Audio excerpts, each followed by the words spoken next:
அரசியல் களம். நிகழ்வுகளுக்கு அப்பால் உள்ள உண்மைகள்.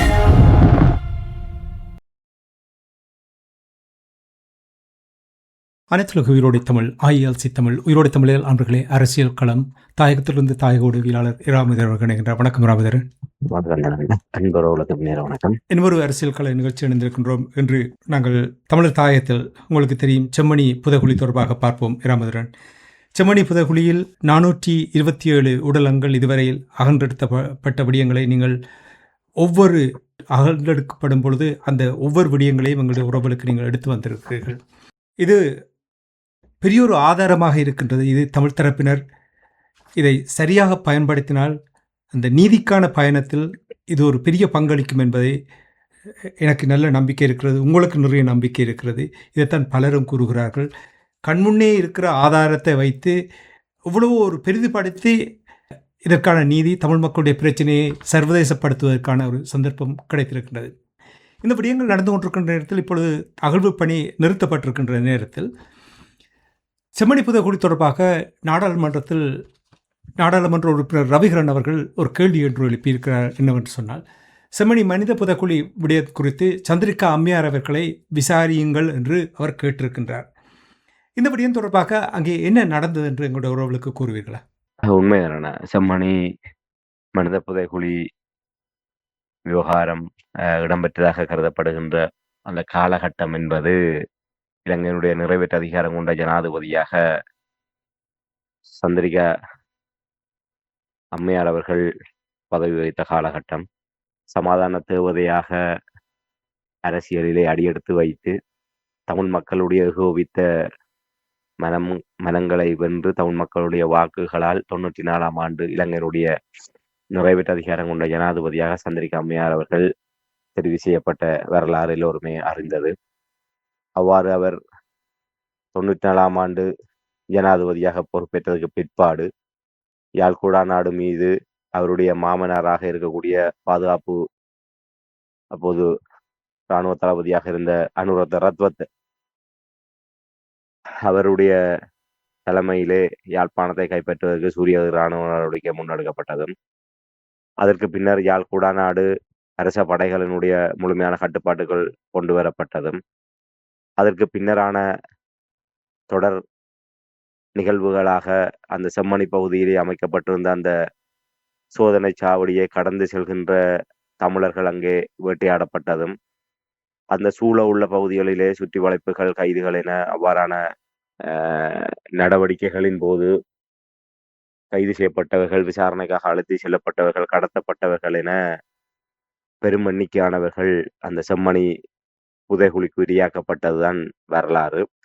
ஆகவே மீண்டும் அந்த விடயம் தொடர்பாக இப்போது ஒரு பேசு பொருளாக இந்த விடயம் மாறி இருக்கின்றது, சந்திரிகா அம்மையாரோடு தொடர்பு படுத்தி. அதற்கான அடிப்படை என்பது தற்போது நாங்கள் தொடர்ச்சியாக கூறி வருகின்ற சோமரட்ன ராஜபக்ச, லான்ஸ் கோர்பரல் சோமரட்ன ராஜபக்ச அவர் சர்வதேச விசாரணை ஒன்றை அமைக்கின்ற பட்சத்திலே தான் செம்மணி தொடர்பான முழுமையான சாட்சியங்களை வழங்குவதற்கு தயாராக இருக்கின்றேன் என்று பல தடவை ஜனாதிபதிக்கு அவர் கடிதம் எழுதியும் இன்று வரை அது செவிசாய்க்கப்படவில்லை.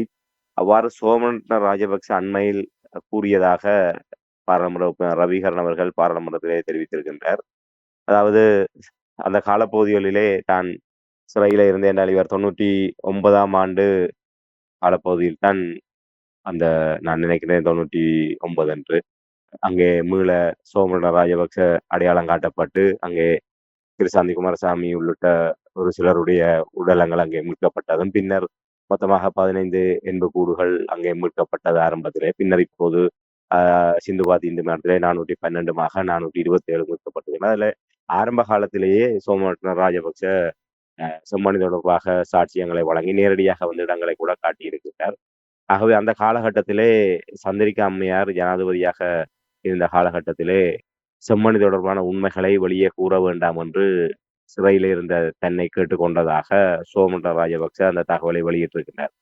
குறிப்பாக அப்போது அமைச்சராக இருந்த ஜெயராஜ் பெர்னாண்டோ பிள்ளை, சந்திரிகா அம்மையாருடைய காலத்திலே அப்போது அமைச்சராக இருந்த ஜெயராஜ் பெர்னாண்டோ பிள்ளை சிறைச்சாலை அதிகாரிகள் மூலமாக தனக்கு ஒரு கடிதம் ஒன்றை அவர்கள் அனுப்பி வைத்ததாகவும், அந்த குறித்த கடிதம் ஜனாதிபதியாக இருந்த சந்திரிகா அம்மையாரால் எழுதப்பட்ட கடிதம் என்கின்ற தகவலை சோமரட்ன ராஜபக்ச வெளியிட்டிருக்கின்றார். அந்த கடிதத்திலே செம்மணி புதைகுழி தொடர்பான உண்மைகளை வெளியிட வேண்டாம், அதற்கு பிரதியுபகாரமாக பொது மன்னிப்பிலே அவரை விடுவிப்பதற்குரிய நடவடிக்கைகளை தான் மேற்கொள்வதாக சந்திரிகா அம்மையார் அந்த கடிதம் மூலமாக தன்னிடம் கேட்டுக்கொண்டதாக சோமரட்ன ராஜபக்ச தெரிவித்திருக்கின்றார். அந்த தகவலை அடிப்படையாக வைத்துத்தான் சந்திரிகா அம்மையாரையும் இந்த செம்மணி விவகாரத்திலே விசாரணை செய்ய வேண்டும் என்ற கோரிக்கையை ரவிகரன் அவர்கள் விடுத்திருக்கின்றார். அது உண்மையிலே ஒரு நியாயமான கோரிக்கை என்றுதான் நான் கருதுகிறேன். இராமதரன், அப்படி என்றால் இப்போ சந்திரிகா பண்டாரநாயக்கா குமாரதுங்க அவர்கள் இப்படி ஒரு ஒப்பந்தம், ஒரு டீலுக்கு போயிருக்கிறார் என்றால், அப்படி என்றால் அவர் இதில் ஈடுபட்டிருக்கின்ற என்று கருதலாமா? அதற்காகத்தான் அவர் இப்படியான ஒரு ஒப்பந்தத்துக்கு சென்றிருக்கின்றாரா? உண்மையில் அந்த காலகட்டத்திலே 97ஆம் ஆண்டு சந்திரிகா அம்மையார் அவர்கள் ஜனாதிபதியாக அப்போது ஒரு அரசியலிலே பிரவேசமாகி அவர் ஜனாதிபதியாக வந்தாலும் அவருடைய தாய்மாமனாக இருக்கக்கூடிய அனுரத்த ரத்வத்தை தான் இராணுவ ரீதியாக முழுமையாக சகல விடயங்களை தன்னுடைய கட்டுப்பாட்டுக்குள்ளே வைத்திருந்தார். அந்த வகையிலே உண்மையிலே செம்மணி விவகாரமாக இருக்கட்டும், இல்லை ஏனைய தமிழின படுகொலை விவகாரங்கள் 83 கருப்பு ஜூலை காலப்பகுதியில் இடம்பெற்ற இனப்படுகொலையாக இருக்கட்டும், இல்லை தொடர்ந்து வந்த இனப்படுகொலைகளாக இருக்கட்டும், இல்லை இந்த செம்மணி விவகாரமாக இருக்கட்டும், இல்லை முள்ளிவாய்க்காலாக இருக்கட்டும், இல்லை எந்த ஒரு விடயமாக இருந்தாலும் அது தொடர்பான ஒரு நீதியான விசாரணை முன்னெடுக்கப்படுகின்ற போது அந்த காலப்பகுதிகளிலே ஜனாதிபதியாக இருந்தவர்கள் எவரோ அவர்களும் அந்த விசாரணையிலே பொறுப்பு சொல்ல வேண்டியவர்களாக இருப்பார்கள். ஏனென்று சொன்னால் இலங்கையிலே அன்று முதல் இன்று வரை பாதுகாப்பு படையினராக இருக்கட்டும், இல்லை வேறு எவரும் தன்னிச்சையாக முடிவெடுத்து எந்த விடயங்களையும் செய்யக்கூடியவர்களாக இருக்கவில்லை. அவர்களுக்கு படிமுறை ரீதியாக மேலதிகாரிகள் மற்றும் அரசியல் தரப்பினரிடமிருந்து வருகின்ற அறிவுறுத்தல்களின் பிரகாரம்தான் அவர்கள் செயல்பட்டிருக்கின்றார்கள். அந்த யுத்தத்தை தலைமை தாங்கி நடத்தி இருக்கின்றார்கள். அந்த தமிழ் மக்கள் மீதான படுகொலையை அரங்கேற்றி இருக்கின்றார்கள். அது நாங்கள் எந்த விதத்திலுமே மறக்க முடியாத ஒரு உண்மை. ஆகவே அப்படி நாங்கள் பார்க்கின்ற போது செம்மணி புதைகுழி இடம்பெற்ற அந்த காலகட்டத்திலே சந்திரிகா அம்மையார் ஜனாதிபதியாக இருந்தவர் என்ற வகையிலே முப்படைகளையும் கட்டுப்படுத்தக்கூடிய முப்படைகளுடைய ஒரு தலைமை பொறுப்பாக இருக்கக்கூடிய அந்த பாதுகாப்பு அமைச்சை தன்வசம் வைத்திருக்கக்கூடிய ஒருவராகத்தான் இலங்கையினுடைய அந்த நிறைவேற்று அதிகாரம் என்பது காணப்படுகின்றது. ஆகவே அந்த இறுதி முடிவிடமாக, அந்த அதிகாரத்தினுடைய உச்ச இறுதி முடிவிடமாக இருக்கக்கூடிய அந்த பாதுகாப்பு அமைச்சை தம்பசம் வைத்திருக்கக்கூடிய ஜனாதிபதி இதற்கு பொறுப்பு சொல்ல வேண்டியவர்களாக இருப்பார்கள். அதை விட இந்த செம்மணி மனித புதைகுழி விவகாரம் என்பது அந்த பகுதியிலே கடமையிலே இருந்த ஒரு இராணுவ ஒரு அதிகாரி ஒருவர், இப்ப சோமரட்ன ராஜபக்ச கூறுவதை போன்று அந்த பகுதியிலேயே கடமையாற்றிய அந்த ஒரு அதிகாரி தன்னுடைய விருப்பத்தின் பேரிலே நிகழ்த்தப்பட்ட விடயமாக நாங்கள் கருதிவிட முடியாது. அவர்கள் ஒரு நிகழ்ச்சி நிரலின் அடிப்படையில் தான் சகல விடயங்களையுமே மேற்கொண்டார்கள்.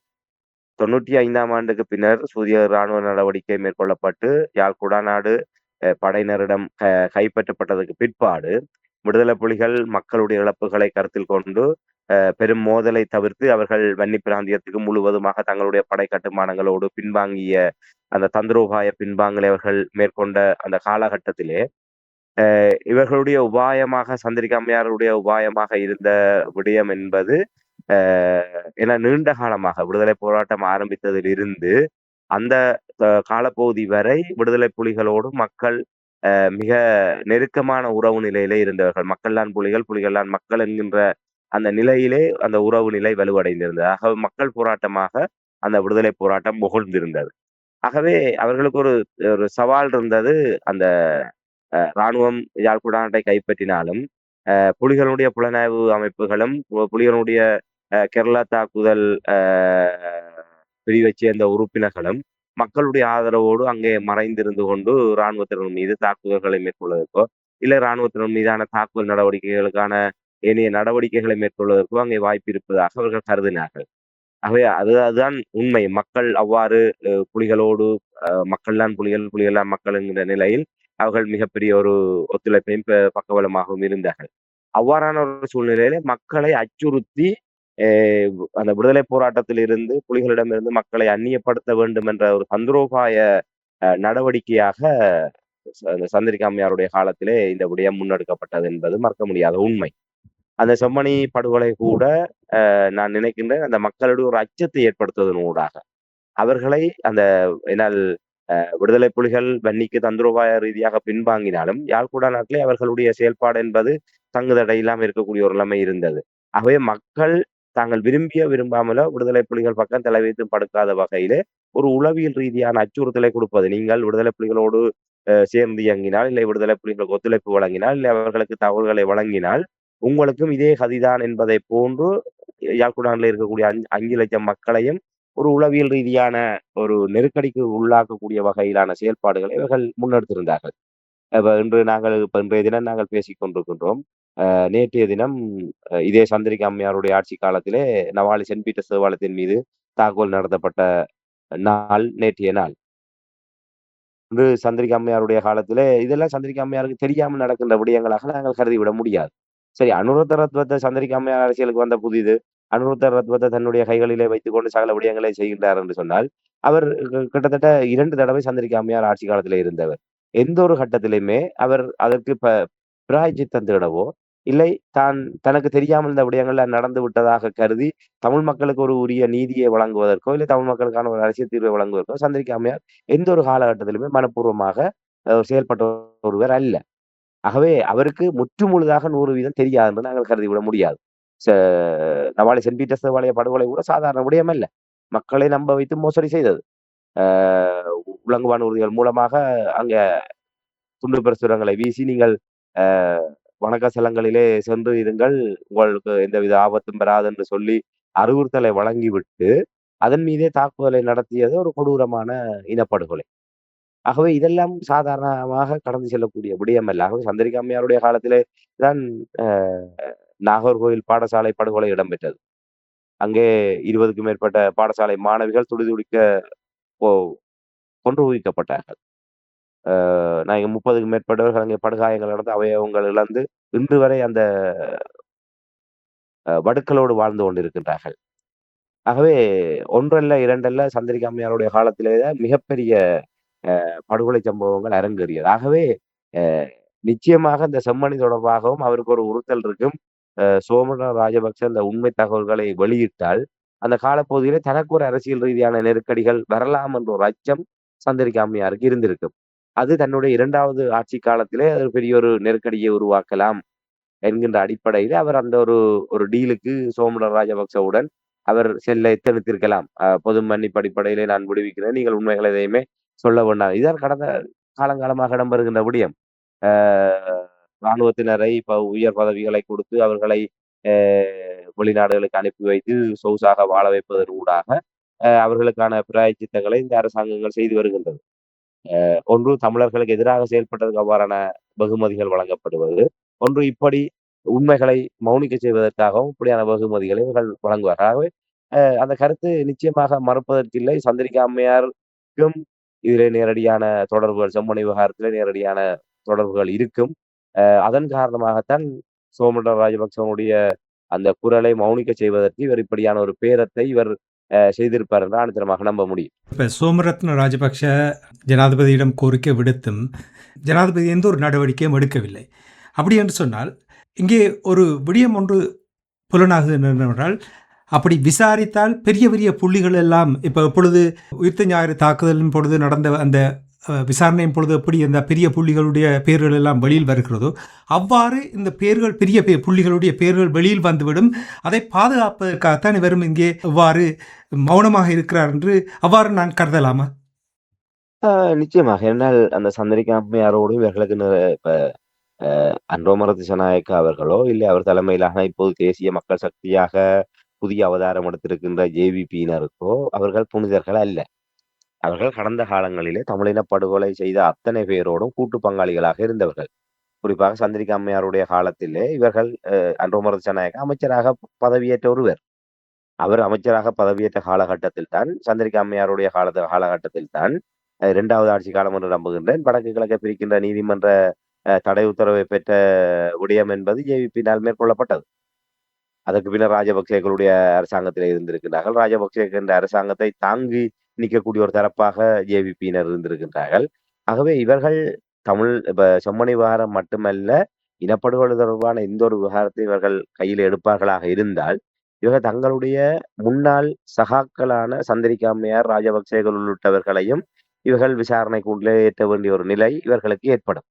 அவ்வாறு ஏற்றப்படுகின்ற போது இவர்களும் அந்த குற்றவாளிகளோடு சேர்ந்து ஒரு குற்றம் இழைத்தவர்களாக அவர்களினால் அடையாளப்படுத்தக்கூடிய ஒரு வாய்ப்புகள் இருக்கின்றது. என்றால் நாளைக்கு சந்திரிகா அம்மையாரோ இல்ல ராஜபக்சே தரப்போ ஒரு குற்றவாளி கூண்டிலே நிறுத்தப்படுமாக இருந்தால் இவர்கள் மட்டும் என்ன யோக்கியமான்னு சொல்லி இவர்களை நோக்கி அவர்கள் விரல்களை நீட்டுவதற்கான வாய்ப்புகள் இருக்கின்றது. அந்த விரல் நீட்டுகின்ற விடயம் ஒரு சாதாரணமான ஒரு அரசியல் குற்றச்சாட்டாக அல்லாமல் இவர்கள் எவ்வாறு தமிழின படுகொலையிலே அந்த அரசாங்கங்களோடு சேர்ந்து செயல்பட்டார்கள் என்கின்ற அந்த ரகசியங்களை கூட அவர்கள் அந்த சந்தர்ப்பத்திலே வெளியிடுவதற்கானது. அதாவது தங்களை பாதுகாப்பதற்கும் தங்கள் மீது கை வைத்து விட்ட அனுர அரசாங்கத்தை பழிவாங்குவதற்காகவும் அவர்கள் ஒருவேளை அந்த ரகசியங்களை கூட வெளியிடுவதற்கான வாய்ப்புகள் இருக்கின்றன. ஆகவே இவர்கள் ஒரு அஞ்சித்தான் இந்த விடயங்களை எல்லாம் ஏன்னா சோமரட்ன ராஜபக்ச ஏனைய விடயங்கள் வேறு விடயம். வந்து செம்மணியிலே அகழ்ந்தெடுக்கப்பட்டிருக்கின்ற அந்த 80 தொகுதிகளை ஆய்வுக்கு அனுப்பி அந்த ஆய்வு கூடத்திலே இருந்து எந்த முடிவுகள் வந்தாலும் அந்த விசாரணை என்பது இந்த காலப்பகுதி இந்த இத்தனையாம் ஆண்டு இந்த மரணம் இடம்பெற்றிருக்கின்றது. இந்த மரணம் எப்படியாக அந்த மரணம் நிகழ்ந்திருக்கின்றது. ஆனால் யாரால் நிகழ்ந்தது என்பது இப்ப இந்த விசாரணையில் தான் தெரியும். ஆய்வுகளிலே கண்டுபிடிக்க முடியாது. ஆகவே ஆய்வு முடிவுகள் வந்தால் கூட உண்மையான குற்றவாளிகளை கண்டுபிடிப்பது என்பது அது உடனடியாக நடைபெறக்கூடிய விடயம் அல்ல. நிலைமை அப்படி இருக்கின்ற போது அவர்களுக்கு கட்டளையிட்ட அடுத்தடுத்த மேல் மட்டத்தில் இருக்கக்கூடியவர்கள் இல்லை ஜனாதிபதியை அதோடு தொடர்படுத்தக்கூடிய சூழ்நிலை என்பது நாங்கள் உடனடியாக எதிர்பார்க்கக்கூடிய ஒரு விடயமே அல்ல. ஆனால் லான்ஸ் கோர்பரல் சோமன ராஜபக்ச அவர்களை சாட்சியமாக இதிலே முதன்மைப்படுத்தப்படுகின்ற போது அவர் நேரடியாகவே உடனடியாகவே கைகாட்டுவார். தன்னோடு சேர்ந்து மம்பட்டி பிடித்து கிடங்கு வெட்டி தாட்டது யார், கைது செய்து மம்பட்டியால் அடித்து கொன்றுவிட்டு உயிரற்ற சடலங்களாக கொண்டு வந்து போட்டது யார் என்ற சகல விடயங்களையும் அவர் சொல்ல தயாராக இருக்கின்றார். ஆகவே அவர் ஒரு குறிக்கப்பட்ட நபர்களை அவர் கிட்டத்தட்ட ஒரு 10க்கு குறைவான நபர்களை அடையாளம் காட்ட முடியும். அவர்களை விசாரணையை கொண்டு வருகின்ற போது அவர்களுக்கு மேல் மட்டத்திலிருந்து யார் உத்தரவு பிறப்பித்தார்கள்? அப்போது நான் நினைக்கின்றேன் ராணுவ தளபதியாக லயனல் பலகல்ல இருந்திருக்கலாம் என்று நம்புகின்றேன். என்னுடைய நினைவு சரியாக இருக்குமாக இருந்தால் அந்த காலகட்டத்தில் லயனல் பலகல்ல ராணுவ தளபதியாக இருந்திருக்க வேண்டும். இங்கே யாழ் மாவட்டத்துக்கு இலங்கை முழுவதுமாக அனுரத்த ரத்வத்தை இருந்தார். ஆகவே அப்படியே ஒவ்வொருவராக அப்படியே அந்த விசாரணை வளையத்திலே வந்து இறுதியாக பாதுகாப்பு அமைச்சர் என்ற வகையில ஜனாதிபதியும் அதிலே தொடர்படக்கூடிய ஒரு நிலைமை வரும்.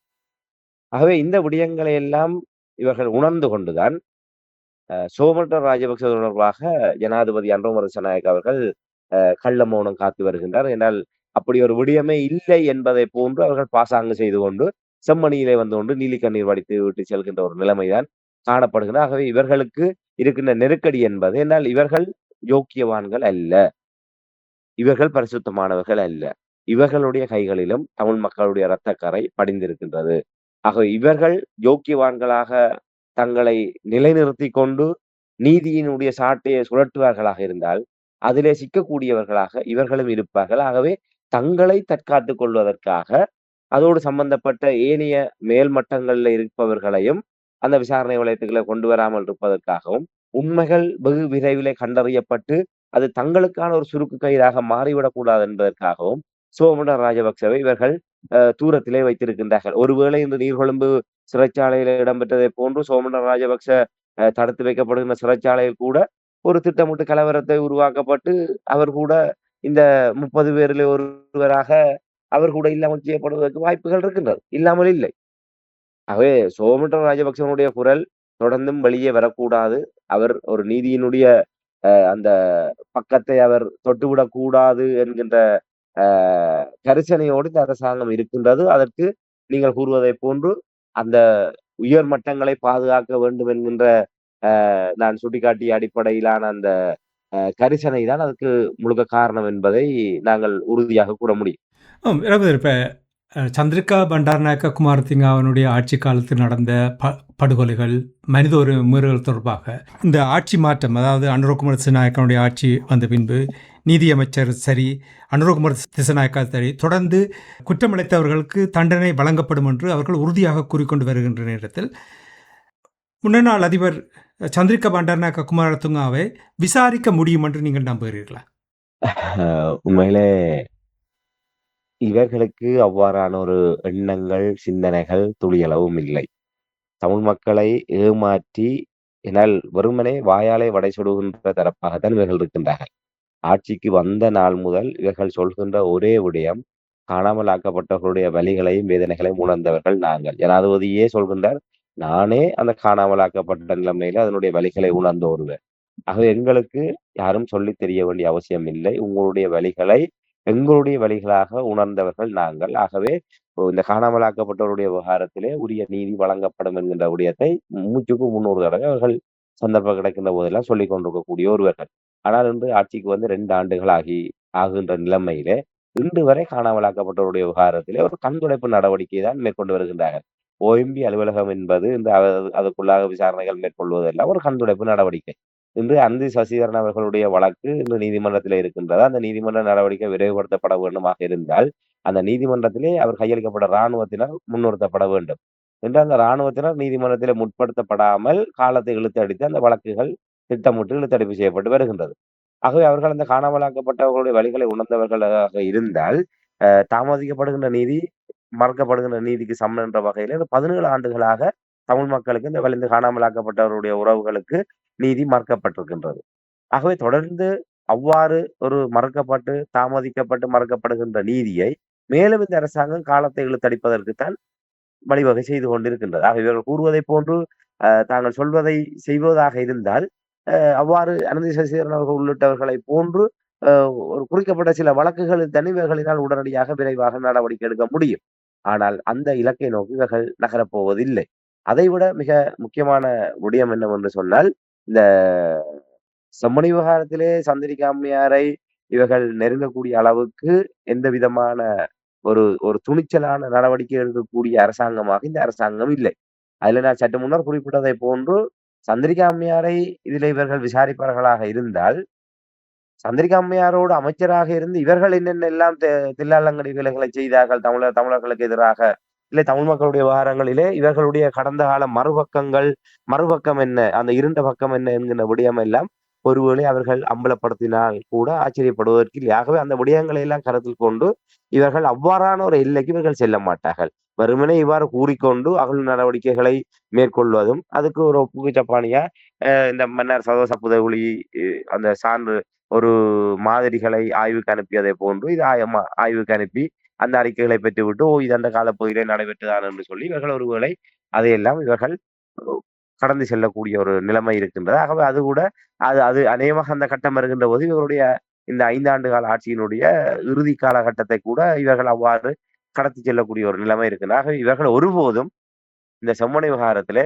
சந்திரிகா அம்மையாரை இல்லை தொடர்புபட்ட வேறு எவரையுமே, இராணுவமாக இருக்கட்டும் வேறு எவரையுமே இவர்கள் நெருங்கப் போவதில்லை என்பதுதான் ஆணித்தரமான விடயம். ஏன் அப்படி இராமர்? இப்ப பாருங்கள், உயிர்த்த ஞாயிறு தாக்குதலில் அனுரகுமார திசாநாயக்காவுக்கு தெளிவாக தெரியும், அவர்களுக்கு மிகவும் அச்சுறுத்தலாக இருப்பது, ஆட்சியை தக்க வைப்பதற்கு அச்சுறுத்தலாக இருப்பது ராஜபக்ஷாக்கள். அவர்களை பழிவாங்க வேண்டும் என்பதற்காக உயிர்த்த ஞாயிறு தாக்குதலில் சரியான முறையில் விசாரிக்கின்றார்கள். ஆனால் அவர்களை தண்டிப்பார்களா இல்லையா என்று நாங்கள் பொறுத்துந்தான் பார்க்கணும். அப்படி செய்ய முடியுமாக இருந்தால், இங்கே இவர் மீது நிறைய எத்தனையோ தடவைகள் பலவிதமான கருத்துக்களை எல்லாம் கூறியிருக்கிறார்கள், ஆதாரங்கள் எல்லாம் இருக்கின்றன கூறும் பொழுது ஏன் சந்திரிகா அம்மையாரை விசாரிக்க முடியாது? உண்மையில் நீங்கள் கூறுவதைப் போன்று உயிர்த்த ஞாயிறு தாக்குதல் விவகாரமாக இருக்கட்டும், இல்லை லஞ்ச விவகாரங்களாக இருக்கட்டும், அவர்கள் ஏற்கனவே நாங்கள் கடந்த நிகழ்ச்சியிலே தெளிவாக கூறியிருக்கின்றோம். அனுரகுமார திசாநாயக்க அரசாங்கம் மிக தெளிவாக, நிதானமாக இந்த விடயங்களை கையாளுகின்றது. கடந்த ஆட்சியாளர்கள் தங்களுக்கு அரசியல் போட்டியாளர்களாக கருதக்கூடியவர்கள் மீது அரசியல் பழிவாங்கல் என்கின்ற விடயம் மேலே எழாத வகையிலே அவர்கள் மிக நுணுக்கமாக அந்த விடயங்களை கையாளுகின்றார்கள். அவ்வாறு கையாளுகின்ற போது கூட தப்பித்தவறி ஒரு இராணுவத்தினரை விசாரணை கூண்டிலே கொண்டு வந்து நிறுத்தக்கூடிய வகையிலான முன்னெடுப்புகளாக இருந்து விடக்கூடாது என்பதிலே மிக தெளிவாக இருக்கின்றார்கள். உயிர்த்தஞாயிறு தின தாக்குதலை கையில் எடுக்கின்றார்கள் என்று சொன்னால் அவர்களுக்கு சிங்கள கிறிஸ்தவர்களுடைய வாக்கு என்பது மிக முக்கியம். அதிலே கர்தினால் மல்கம் ரஞ்சித் ஆண்டகை அவர் ஒரு கிறிஸ்தவர் என்பதை விட சிங்கள கிறிஸ்தவர் என்பதை விட அவர் ஒரு சிங்கள பௌத்த பேரினவாதியாகத்தான் தன்னை எப்போதுமே அடையாளப்படுத்தி வரக்கூடிய ஒருவராக இருக்கின்றார்.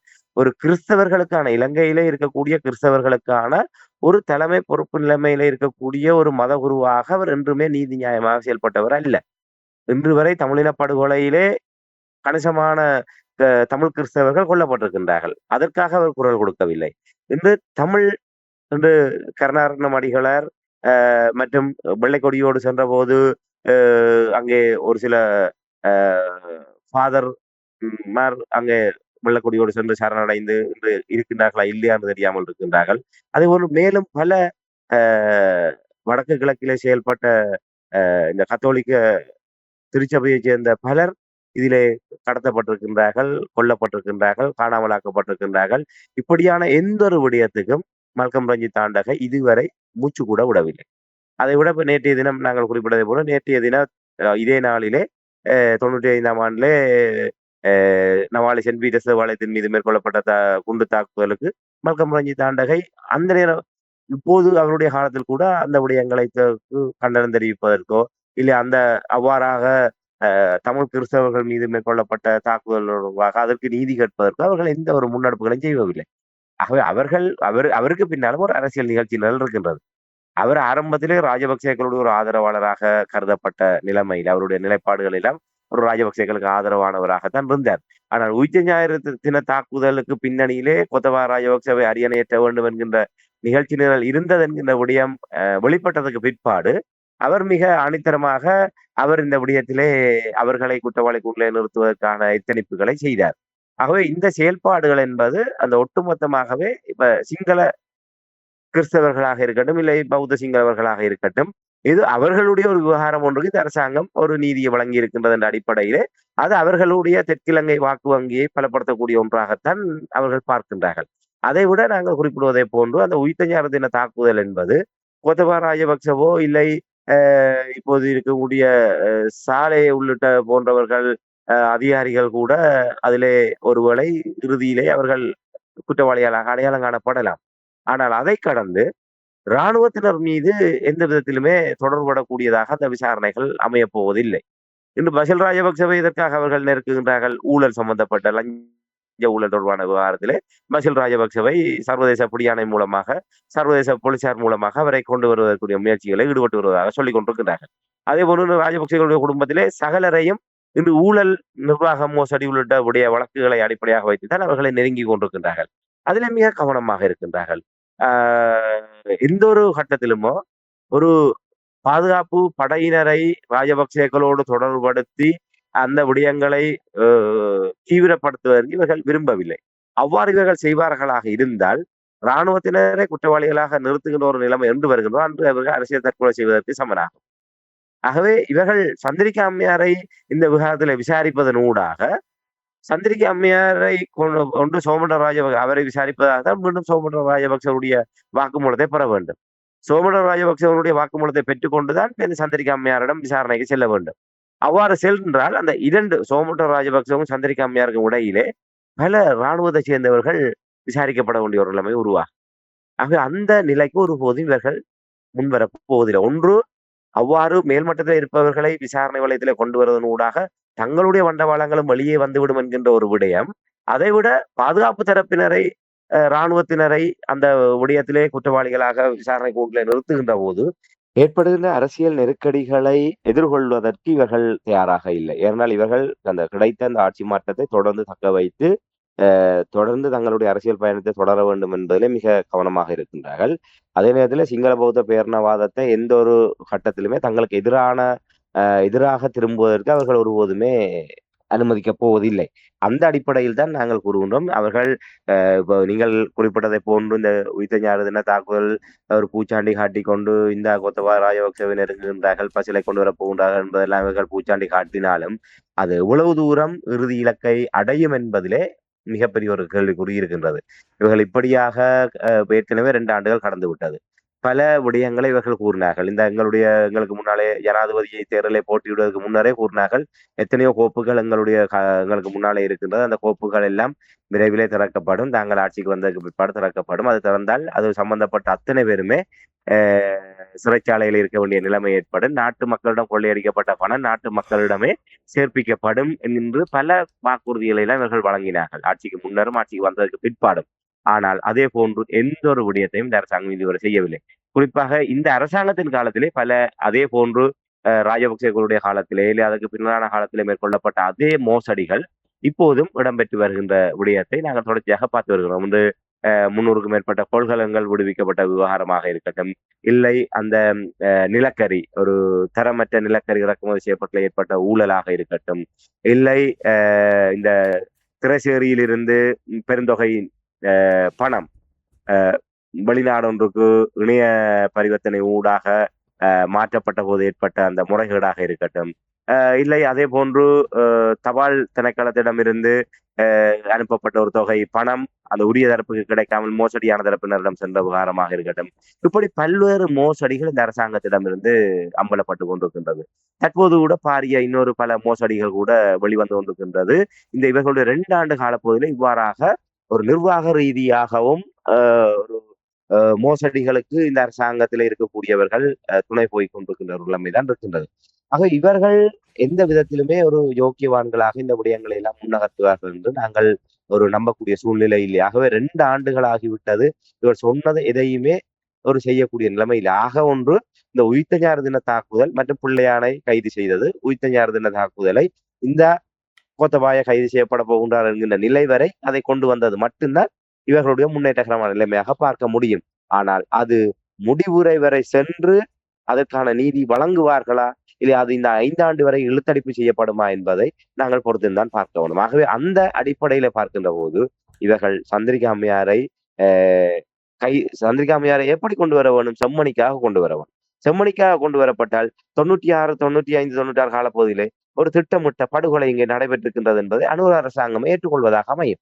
அவ்வாறு ஏற்றுக்கொண்டால் அதற்கு காரணமான இராணுவ உயர் அதிகாரிகள் சந்திரிகா அம்மையார் உள்ளிட்டவர்களை சட்டத்தின் முன் நிறுத்துகின்ற போது அங்கே ஏதோ ஒரு வகையிலே தமிழ் மக்கள் படுகொலை செய்யப்பட்ட விடயம் இந்த அரசாங்கத்தினாலேயே விசாரணை செய்யப்பட்டு உறுதி செய்யப்படுகின்ற நிலைமை உருவாகும். அவ்வாறு ஏற்பட்டால் அதனால் வரக்கூடிய அடுத்தடுத்த நிலைமைகள் என்ன என்பது நாங்கள் சொல்லித் தெரிய வேண்டிய விடயம் இல்லை. ஆகவே அப்படிப்பட்ட ஒரு அரசியல் தற்கொலையை இவர்கள் ஒருபோதுமே செய்ய துணிய மாட்டார்கள் என்ற அடிப்படையில் தான் நான் அந்த விடயத்தை ஆணித்தரமாக கூறுகின்றேன். சந்திரிகா அம்மையாரை வேண்டுமென்றால் அந்த இவர்களை போன்று சந்திரிகா அம்மையாரையும் விசாரிக்க போகின்றோம், விசாரணை செய்ய போகின்றோம் என்பதாக கூட ஏதாவது ஒரு பூச்சாண்டியவர்கள் காட்டக்கூடும். ஆனால் அதை கடந்து அதை இறுதி இலக்கு வரை இந்த விடயங்களை நகர்த்தி செல்வார்களான்னு நாங்கள் நம்புவதற்கு இடமில்லை. ராமதரன், இன்னொரு கேள்வி என்னவென்றால், இப்போ சோமரத்ன ராஜபக்ஷ தொடர்பாக நாங்கள் எத்தனையோ தடவைகள் பேசிவிட்டோம். அவர் நேரடியாகவே அந்த வேண்டுகோளை முன்வைக்கிறார் ஜனாதிபதிக்கு, தான் ஆதாரங்களை காட்டுகிறேன், இந்த விடயங்களை கூறுகிறேன். இனி உங்களுக்கு தெரியும், ஈழத்தமிழ் மக்களை பொறுத்த மட்டில் மண்ணில் இருப்பவர்கள் சரி, புலத்தில் இருப்பவர்கள் சரி, உள்நாட்டு இந்த புலனாய்வு அமைப்புகள் ஆட்சிகள் மாறி அனுரகுமார திசாநாயக்கா எவ்வளவு கதையை சொன்னாலும் மக்களுக்கு நம்பிக்கை இல்லை. இந்த கட்டத்தில் இப்போ வெளிப்படையாக அனுரகுமார திசாநாயக்காவுக்கு சோமரத்ன ராஜபக்ஷ இவ்வாறு கூறும் பொழுது அவர்கள் ஒரு நடவடிக்கையும் எடுக்காத இந்த நேரத்தில் சர்வதேச ஐரோப்பிய ஒன்றியம் இருக்கிற, உங்களுக்கு தெரியும், ஜிஎஸ்பி வரிச்சலுகை அதனூடாகத்தான் வருகின்றது.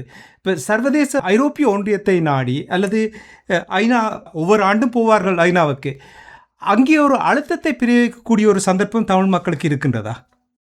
நிச்சயமாக இந்த செம்மணி விவகாரம் என்பது தமிழ் மக்களுடைய கையில இருக்கக்கூடிய ஒரு பிரதான துருப்பிச்சீட்டாக அது இருக்கின்றது என்பது மாற்றுக்கிறதுக்கு இடமில்லை. ஆனால் அது அந்த அகலப்பட்டு கொண்டிருக்கின்ற போது இந்த தமிழ் மக்கள் என்கின்ற நிலை கடந்து இன்று எங்களுடைய அங்கே அந்த அகழ்வு நடவடிக்கையில் தினமும் அங்கே சென்று அதை அறிக்கையிட்டு வருகின்ற எங்களுடைய சக ஊடகவியலாளராக இருக்கக்கூடிய பிரபாகரன் எலெக்ஷன் உள்ளிட்ட எங்களுடைய ஊடகவியலாளர்கள் மிக சிறப்பான முறையிலே இந்த செம்மணி சிந்துவாத்தி இந்துமையான அகழ்வு நடவடிக்கை அறிக்கையிட்டு வருகின்றார்கள்.